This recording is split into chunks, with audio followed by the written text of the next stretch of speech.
There's a new stud in town. What'd you hear about him? Well, they said that he's big and strong and good looking. Gotta get your act together. Harder, stronger, harder, stronger, harder, stronger. Hairy, sweaty, macho. Real physical strength. He'll never stop.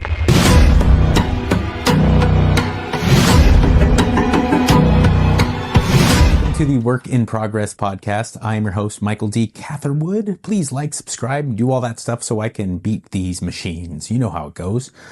I love to broadcast. I feel like it's one of the only things I can confidently say I'm good at, talking into microphones and stuff. And I'm not a stud when it comes to reading teleprompters, doing scripted stuff, scripted of the unscripted. And I know most people out there would look at that and be like, that's a dumb person's job, you know? But no, people who are really good at it, the Mario Lopez's, the Kit Hoovers and Ryan Seacrest, and it's Carson Daly is really good at it. It's a skill to make yourself look like you're reading something. Sorry, you're speaking extemporaneously, but you're reading something, and to do it with a smile on your face, it's not easy. I was never very good at it. I do feel like I was always good at having conversations, professional conversations, which is a different thing than having a conversation at a dinner party. I always felt like that was my strong suit. So talking directly into a mic or a video is not really what I like doing. I liked hosting Loveline or the morning show when I could interact with people. It's what I like to do. So these Q&As, they're a lot more in line with where I feel happy, where I feel I'm congruent with what I am good at and what I like to do. So it is a Q&A. I solicited for people to give me questions at my TikTok and my Instagram at Mike Catherwood. And here we go. Dr. Drew, Loveline Reunion Show podcast. We went down that road. It's a convoluted mess, but I will put it very simply. We don't own the show. Adam doesn't own the show. I don't own the show. Drew doesn't own the show. A conglomerate of different media companies do. K-Rock and the parent company of K-Rock is one of them. They wanted to do Loveline again with other hosts. We presented the idea of Drew and I doing it. They went a different route. I don't want to be that guy, but I don't think it went well. In fact, I think it's already off the air. So Drew and I have talked about it. I think it would be great. I get 1,000 comments on no matter what I put up. I get 1,000 comments along these same lines every single month. So let the powers that be know that it should happen. And if they're going to do Loveline again, they should do it with a funny person and a real doctor. I have to think that either myself and Dr. Drew or Adam Carolla and Dr. Drew are really your only options at this point for doing it well. What are your thoughts on peptides, specifically BPC 157? Thanks for all that you do. Well, thank you for saying that. I love peptides. SARMs, for instance, selective androgenic modulators, reuptake modulators.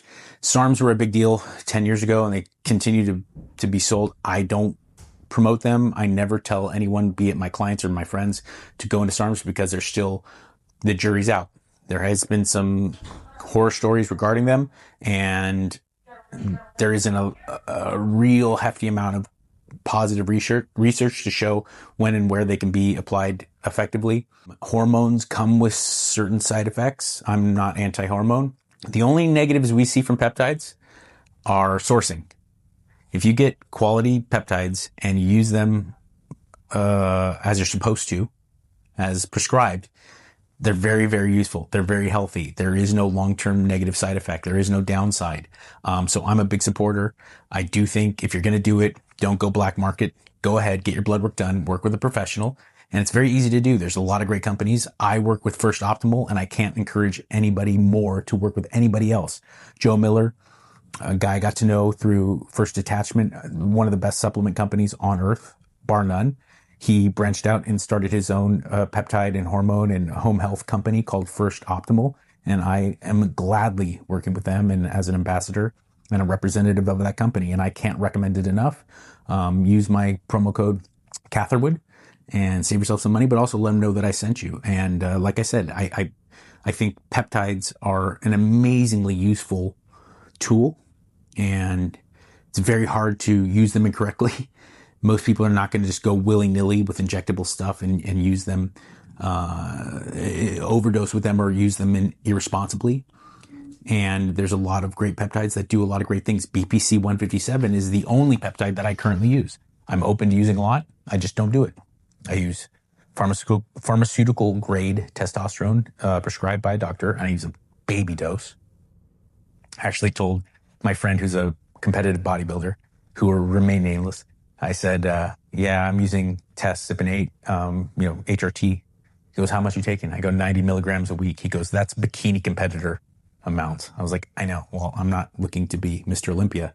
Just want to be healthy, So I use testosterone. The only other peptide or hormone or any kind of prescribed drug that I use is BPC 157, body protecting complex or compound 157. And it is to help, aches and pains go away. And it really, really works. And it works through pathways that are actually quite healthy and useful. I recommend BPC 157, especially for older athletes. And I recommend peptides in general, and you should look into it. Straggler Miguel. Who is more hateable, Kevin Bean or Traitor Omar? That should be a good podcast. I don't know why Omar's a traitor. Why? Because he still works at K-Rock? He has a family, and they didn't fire him. He still works for the morning show. I don't see that as a traitor. I don't think Kevin Bean or anyone involved in the show sees Omar as a traitor. I love Omar. Omar and I are very close. I like Omar. I know you said it jokingly, who is more hateable? I can't say anyone. My experience personally and professionally with the morning show, Kevin and Bean show, was purely positive. There's there's some employees, but none of them that on the air, producers here and there, and then interns, certainly, that I fuck them. But Dave, King of Mexico, Omar, Kevin, Bean, Ralph, Lisa, Ali, I love them all. They're all amazing people. They were all so supportive and amazing to me. I can't thank them enough for what they've done for me professionally, but personally, I love every single person there. They're all very different. Kevin and Bean, most notably, Kevin is my boy. Kevin and I get along very well, and I care for him very much. And he's always been so great to me. He's like, he's like that guy at the party that you can't wait till he shows up. He's going to get into some knucklehead shit. And Bean's this weirdly uber intellectual kind of very isolated guy. He's a very private person, and they're just so different, but they were all very good to me. And I can't even in a joking fashion think of who's the most hateable person. There were some interns and there were some producers that came and went that sucked my asshole. Not Lightning, by the way. Lightning's the man. Jay Lightning Tillis is fucking awesome. Works at Banks Engineering now. So you guys who are into trucks and engines and stuff and car guys and truck guys, Banks Engineering out there in the Azusa area, West Covina area. Lightning works for them, and Lightning's a serious car guy, truck guy. And Jay's the man. So, can't say anything but amazingly beautiful, positive things about Jay Lightning Tillis, Dave the King of Mexico, Omar, Lisa, Ali, Kevin, Bean, Ralph. It was that good. But I love those people. Sharing our shenanigans. That's my boy Louie. What's more important when traveling and out of town training routines? Diet or doing a maintenance type workout? If you had to pick one, which would you take priority? My top priority with everything is always going to be diet. Traveling will throw off your sleep schedule, especially if you're changing time zones. And then also your schedule in general, just from getting to the airport, traveling, and packing, making sure luggage is okay, the kids, everything, but getting to places on time. There's a flight delay thing. Traveling screws things up. So your scheduling, your circadian rhythms, everything kind of gets thrown haywire. But unless you're traveling because you're a competitive bodybuilder or a competitive athlete, you're traveling for the reason to get away from your normal life. So embrace that a bit. When you embrace that, enjoy beautiful food. I'm a culinary arts guy. Why travel if you're not going to enjoy the best food that is in wherever you're traveling to? But have self-control, have self-respect. That's the thing. Far too often, people turn a vacation into self-flagellation. And that's not, that's not enjoying yourself. That's not making your life better. I always use that old adage. All this stuff, the training, the habits, the diet, it's all to make your life better. And as soon as it stops doing that, you know you're doing something wrong. When you travel, you should experience the food and have a good time and relax a little bit. That doesn't mean start to regret looking at yourself in the mirror simply because of your vacation. So make sure you try new things, enjoy your food. You don't have to be tracking and doing all that while you're traveling, but you have the intention of putting every bite of food in your mouth to broaden and strengthen your spirit, your body, and your mind. And that means when you go to France, you're going to have some croissants. When I'm going to France for Christmas, I'm going to have some beef bourguignon. I'm going to have some croissants. I'm going to have some things that I wouldn't normally have on my diet. I'm not going to eat so much that I feel ill. I'm not going to disrupt my digestion. I'm not going to do these things. Okay. So enjoy yourself, but keep self-respect and self-awareness there. As far as training goes, I don't think a vacation is a time to be looking at hitting PRs. But that doesn't mean it should be complete sitting on your ass. There's never really a time when I think that it's not only acceptable, but would I ever encourage the idea of just sitting on your ass? Always look, most times, especially if you're traveling to places where New York City, Europe, Western Europe, these are places where you're going to walk more no matter what. So embrace that. But on top of that, if you can do some bodyweight movements, some mobility, make sure that your circulation is kind of still going head to toe. Just sitting on your ass doing nothing. It's not, there is a point where your relaxation goes from taking your foot off the gas to actually doing some harm. If you go more than 3 or 4 days of just doing absolutely no activity, that is going to take away from your progress, even if you've been training like crazy. Does that mean, like I said, do you need to be in the gym hitting PRs? No, of course not. You probably shouldn't. Let your body, let your mind, let your spirit take a little bit of a break. But as you're taking a break, understand that that really is defined by getting some good walks in, your step marker, having it set at whatever you normally have, or maybe increasing it a little bit, doing some mobility work daily. Trying to, if you have any injuries, trying to do some therapeutic stuff for whatever nagging aches and pains you may have. Okay. So just having daily movement throughout there without trying to look at hitting PRs, without trying to, get that extra percentage of body fat down or gain a pound of muscle. Of course, that's not what a vacation is for. In fact, you'll end up doing more harm than good if you kind of try to keep that going in your time of relaxation. But time of relaxation doesn't mean self-destruction. Okay. So, and absolute just sitting on your ass and doing nothing is harmful. It's genuinely harmful. Okay.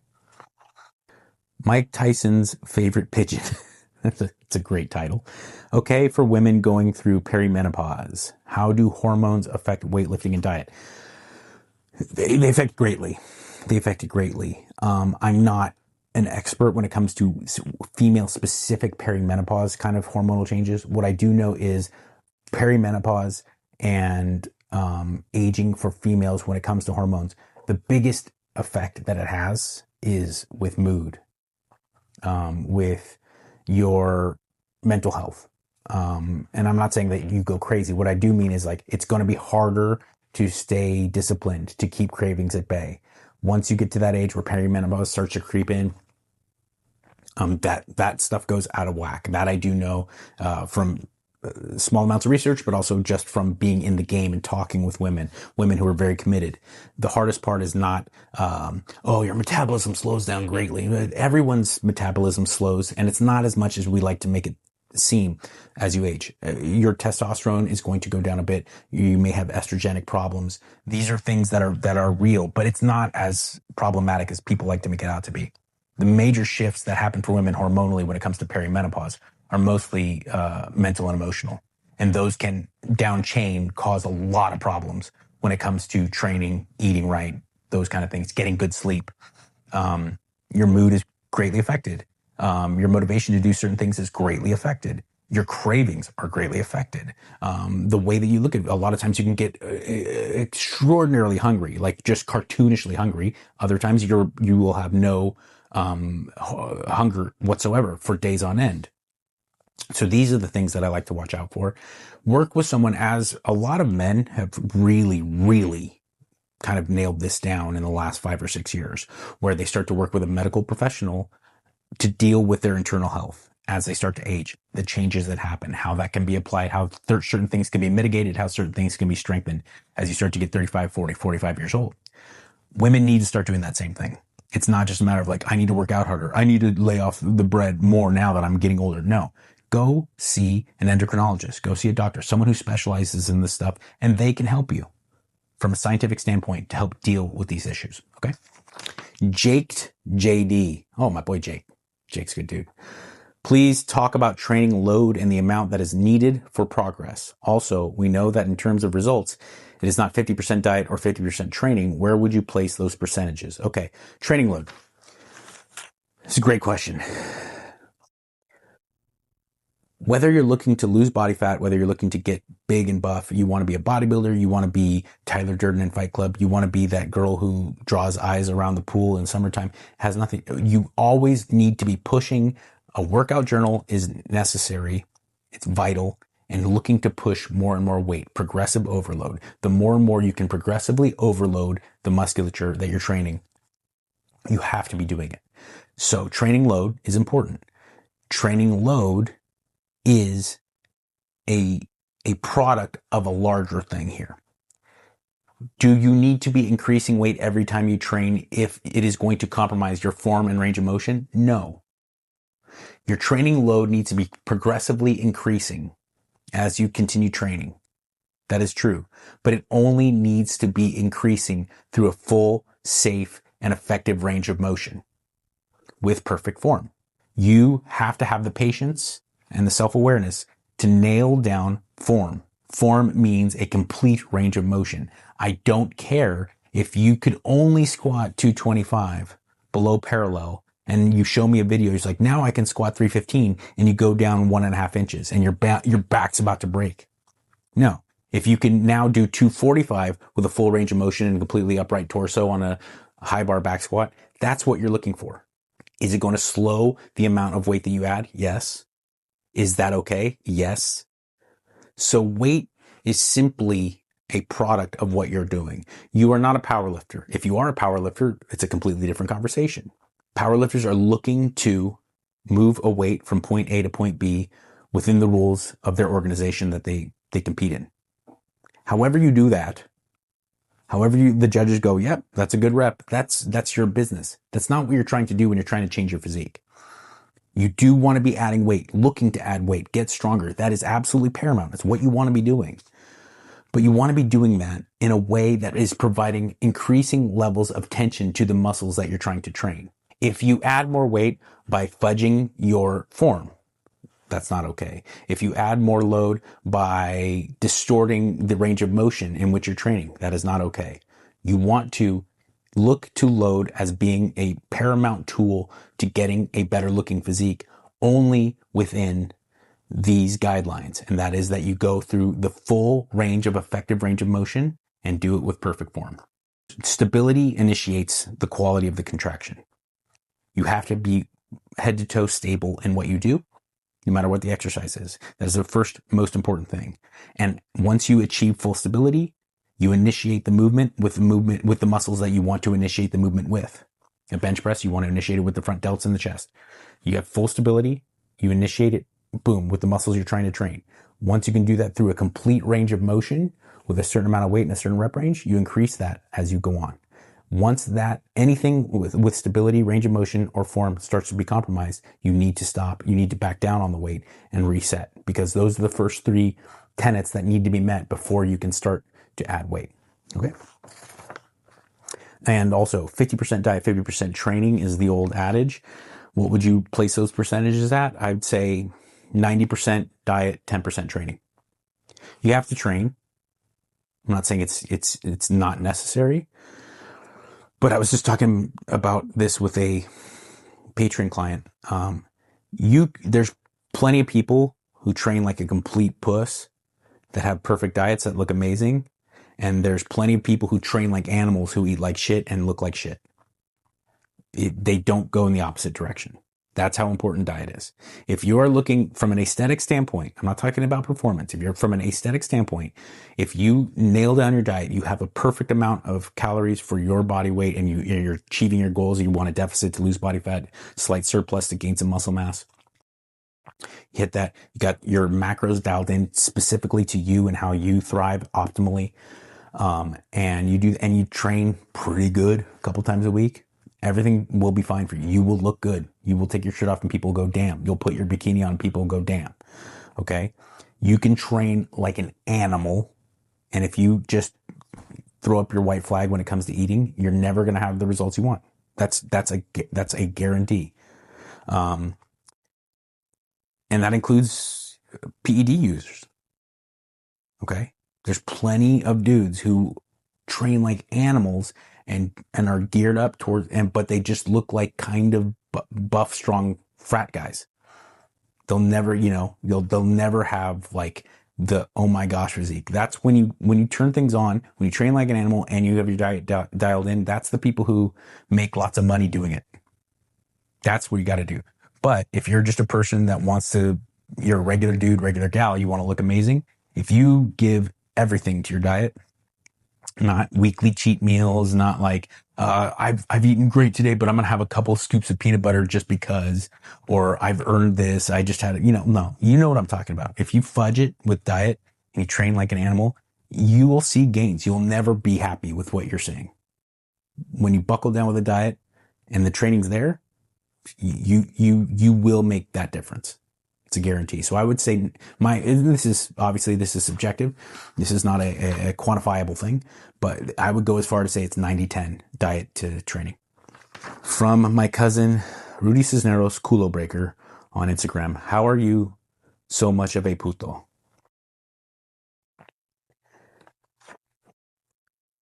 I guess we can end on that one.